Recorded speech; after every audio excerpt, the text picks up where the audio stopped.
Remettre au lendemain, procrastiner, j'imagine que tu as déjà rencontré cette problématique, on l'a tous déjà rencontrée. On procrastine tous à un moment ou à un autre dans notre vie et je dirais même que la procrastination c'est quelque chose de normal parce que tout simplement on n'est pas des machines. Par contre, quand la procrastination devient régulière et long terme, c'est là que ça devient ennuyeux. Et c'est ennuyeux pour trois raisons. La première raison, c'est tout simplement une raison très logique. C'est que procrastiner met du délai entre là où tu es actuellement et ce que tu veux. Si tu veux te muscler et que tu détermines d'aller à la salle de sport 3 fois par semaine, à chaque fois que tu ne vas pas à la salle de sport, très logiquement, ça ralentit tes résultats et donc ça met du délai entre là où tu es actuellement et le moment où tu vas atteindre le fait d'avoir le physique que tu veux. Faut jamais oublier que atteindre les résultats qu'on veut dans la vie, ce n'est que de l'accumulation d'actions.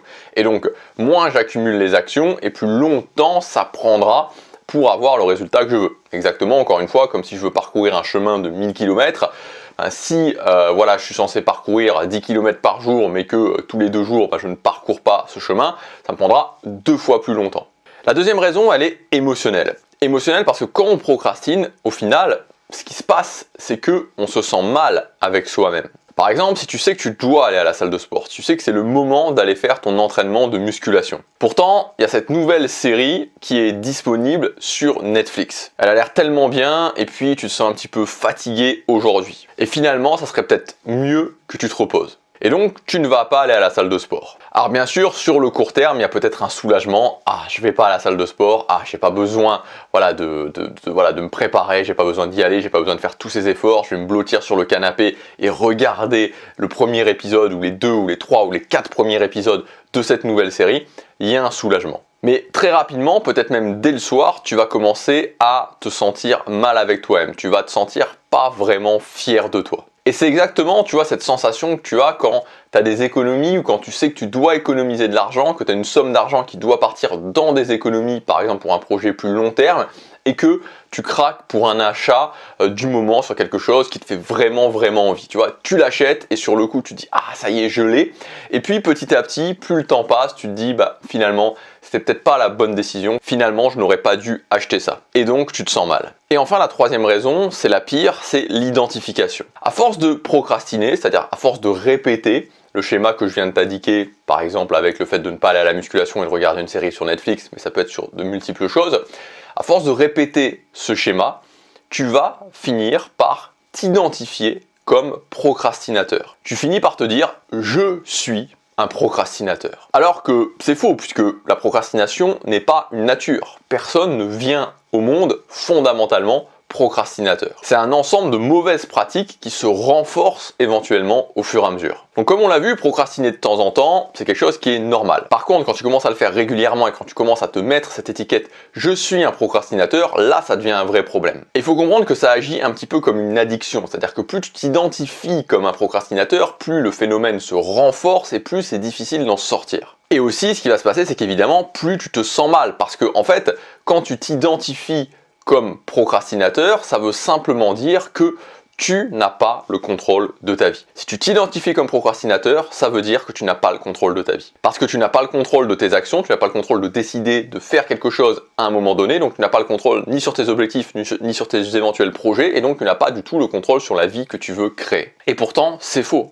Tu as le contrôle. Personne ne naît procrastinateur, la procrastination n'est pas une nature et je voudrais dans cette vidéo te donner plusieurs clés très concrètes pour changer ça. Donc je te propose de commencer par des conseils plus macro, c'est-à-dire une vision plus globale sur la procrastination et ensuite des conseils plus micro, c'est-à-dire des techniques pour vraiment, quand tu es dans un moment de procrastination, un moment précis, aller au-delà. Première chose, c'est t'organiser. Alors, si tu t'organises pas, normalement on ne pourrait pas vraiment considérer que c'est de la procrastination. Parce que s'il n'y a rien de prévu, tu ne remets rien au lendemain, et donc si tu ne remets rien au lendemain, tu ne procrastines pas. Pourtant, c'est plus courant qu'on pourrait le penser, il y a beaucoup de personnes qui ne s'organisent pas et qui pourtant se disent qu'ils procrastinent. Parce qu'ils savent ce qu'ils devraient faire, mais ils ne l'ont pas inséré dans leur journée, ils ne se sont pas organisés. Donc la première chose, c'est vraiment tout simplement de commencer à t'organiser. De commencer à t'organiser à la semaine, de commencer à t'organiser au quotidien, parce que c'est ça, justement, qui commencera à mettre un premier coup d'arrêt à ta procrastination parce que plus tu es dans le flou, plus c'est possible de procrastiner. Et quand tu commences déjà à faire concrètement, c'est-à-dire que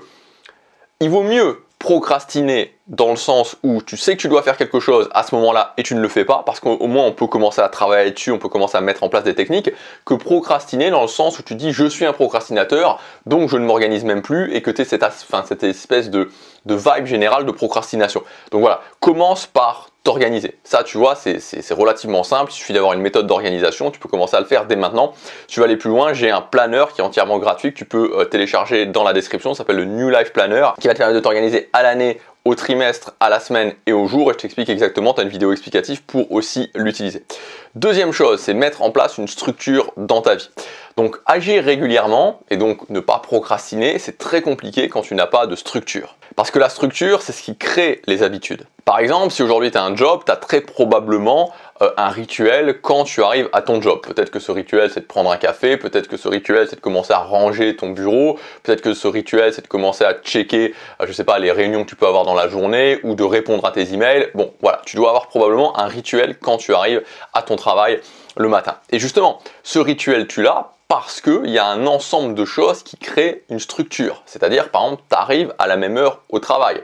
Tu sais aussi que quand tu commences ta journée, tu vas avoir un certain temps dans ton bureau tranquille pour commencer à travailler. Mais si, par exemple, tu arrivais tous les jours à des heures différentes au travail, et si tous les jours quand tu arrivais au travail, tu ne savais pas par quoi tu allais commencer ta journée, ça serait beaucoup plus difficile d'avoir ce fameux rituel, ça serait même impossible d'avoir ce fameux rituel. Donc le plus simple pour ne pas procrastiner, c'est de mettre en place de la structure, c'est-à-dire des éléments qui se répètent tout le temps, des rituels, autour de moments qui sont présents dans ta vie de toute façon. Le matin quand tu te lèves, le soir avant de te coucher, le soir quand tu rentres du boulot. Ces choses-là sont présentes. Tu vas te lever le matin, tu vas dormir le soir, tu vas rentrer du boulot. Donc autant profiter de ces choses qui sont déjà préexistantes et qui sont déjà là dans ta vie pour justement placer cette structure. Je me lève le matin, boum, je fais ça. Je rentre du boulot, boum, je fais ça. Avant de me coucher le soir, boum, je fais ça. Troisième chose, concentre-toi sur une ou deux activités maximum. Plus tu as des choses à faire, plus ça sera compliqué d'éviter la procrastination. Donc évidemment, moi je t'invite à même te concentrer sur une seule chose, un seul objectif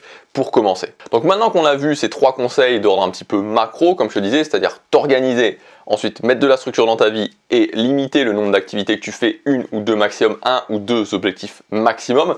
Maintenant, on va avoir des techniques que tu peux appliquer immédiatement quand tu es dans un moment où tu sens que tu as envie de procrastiner, quand tu sens que voilà, tu n'as pas envie de faire ce que tu devrais faire. La première technique, c'est la règle des 3 secondes. Donc cette règle des 3 secondes, en fait, c'est une règle, enfin en tout cas moi que j'ai apprise, qui vient du milieu de la séduction entre guillemets. Et c'est l'idée, en fait, quand tu es un mec et que tu dois aller parler à une fille, que tu vois une fille qui te plaît et que tu veux aller lui parler, si t'es un mec, tu vas sûrement savoir ce que je veux dire. Si t'es une fille, peut-être pas. Mais la plupart des mecs ont peur. Il y a une sensation de peur. Alors ça dépend des mecs, mais voilà, de stress, de challenge qui arrive. Et donc cette règle des 3 secondes, elle te dit simplement quand tu vois une fille qui te plaît, tu fais 1, 2, 3 et boum, t'y vas. Puisque l'idée c'est que ton cerveau a moins le temps de commencer à actionner les questionnements, a moins le temps de commencer à se dire mais qu'est-ce qu'elle va penser de moi, etc. etc. C'est pareil pour la procrastination. Quand tu sais que tu dois, t'es sur ton canapé et que tu dois travailler sur ton projet, 1, 2, 3, boum, t'y vas. Un peu aussi comme quand tu dois sauter dans une piscine froide, 1, 2, 3, boum, tu plonges. Voilà, c'est pareil, c'est ça la règle des 3 secondes. Ensuite, tu as la règle des 10 minutes. Donc la règle des 10 minutes, c'est une idée un petit peu différente, c'est le fait de te dire ok, je commence et je m'offre la possibilité vraiment d'arrêter après 10 minutes. Donc je commence ce que je dois faire et si après 10 minutes, je le fais 10 minutes. En fait l'idée c'est vraiment ça, de raisonner en je le fais 10 minutes et si après ces 10 minutes, je me sens toujours pas, j'arrête. Voilà. Et vraiment, pour que cette règle des 10 minutes elle fonctionne, il faut pas que tu te dises, faut pas que dans ta tête ce soit je le fais 10 minutes mais c'est seulement un tremplin pour le faire plus. Non, il faut vraiment que tu dises je le fais 10 minutes et ensuite je vois. Septième chose, c'est la sensation que je vais ressentir ce soir. Ce qu'il faut bien comprendre, c'est que la procrastination se nourrit du court terme. C'est-à-dire, en fait, tu peux le voir, c'est une constante dans les choses négatives. À partir du moment où tu veux créer du succès dans ta vie, les choses qui ne te mènent pas au succès dans ta vie, qui ne te mènent pas à la vie que tu veux, il y a une constante qui est générale, c'est que tout ce qui est court terme ne te mène pas à la vie que tu veux. Et la procrastination, c'est quelque chose de court terme, parce qu'évidemment, c'est facile de comprendre logiquement que si tu fais de la musculation très régulièrement, tu vas te muscler, alors que si tu regardes Netflix au lieu d'aller à ta salle de musculation, c'est court terme. C'est une vision court-termiste des choses.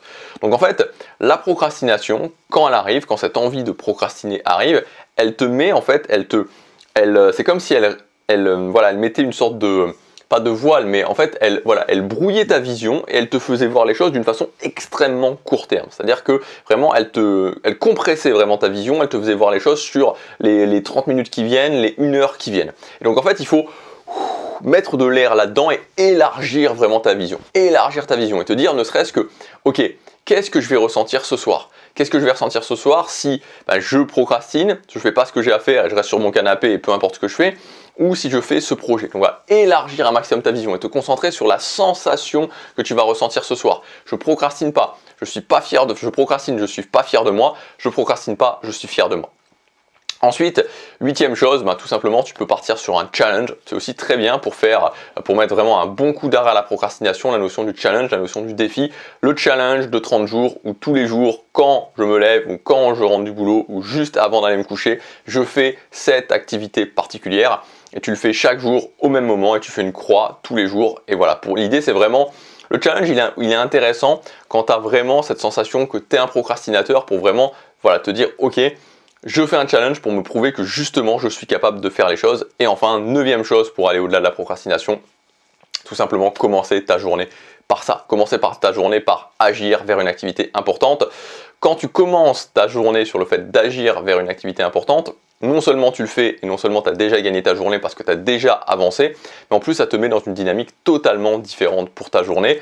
Voilà, tu l'as déjà fait. Voilà, tu l'as déjà fait et c'est comme si tu faisais n'importe quoi de difficile dans ta journée dès le départ, tu l'aurais déjà fait. C'est-à-dire que bon, c'est pas quelque chose qui est possible de faire, mais si tu te levais le matin et qu'imaginons que tu veuilles progresser socialement et que tu allais parler directement à quelqu'un que tu connais pas, tu peux être sûr que tout le reste de ta journée, ça serait beaucoup plus simple d'aller parler à d'autres personnes que tu connais pas. Si dès le matin quand tu te levais, tu plongeais dans une piscine d'eau froide, si tu devais faire d'autres plongeons dans la journée, ça serait beaucoup plus facile de faire ça, en l'ayant fait déjà, en ayant déjà cette référence expérience de l'avoir fait dès le matin. Voilà pour ces conseils. Si tu veux aller plus loin, tu as plusieurs ressources dans la description. Tu as aussi mon New Life Planner, comme je te disais, pour apprendre à t'organiser. Tu as une vidéo explicative qui t'explique tout ça. Je te laisse regarder ça, c'est le premier lien dans la... c'est le New Life Planner, c'est un lien, je ne sais plus lequel, dans la description. Je te dis à demain pour la prochaine vidéo. Passe à l'action, chaque jour compte.